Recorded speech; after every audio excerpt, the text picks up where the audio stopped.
Saint Augustin, de la vraie religion. Chapitre 9.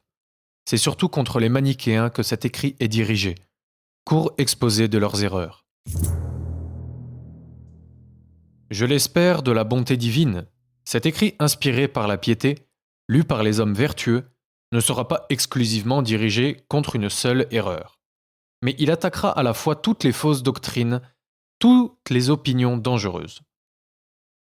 Il est néanmoins destiné avant tout à réfuter ceux qui prétendent que deux natures ou deux substances, issues chacune d'un principe opposé, sont en lutte continuelle.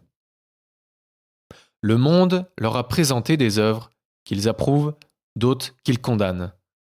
Ils attribuent à Dieu tout ce qui est bien et rien de ce qui leur paraît condamnable.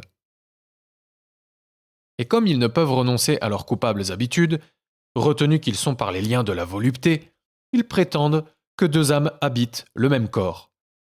L'une, de Dieu, conforme dans sa nature à celle de son auteur, l'autre, de la puissance des ténèbres. Dieu ne l'a point engendrée, ni créée, ni produite, à la lumière, ni rejetée. Elle avait une vie propre, une terre, des productions, des animaux, un empire, enfin et un principe inné.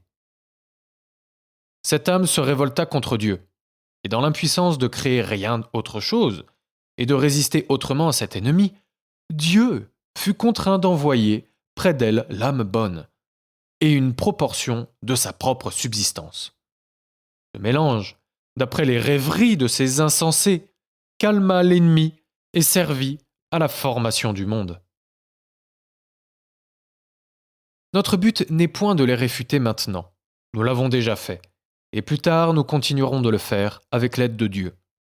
Nous voulons démontrer dans cet ouvrage, selon la mesure de nos forces, et par les raisons que Dieu daigne nous suggérer, que la foi catholique n'a rien à craindre de leurs attaques, et que le cœur ne doit pas trembler devant les motifs qui ont déterminé d'autres hommes à embrasser leurs sentiments.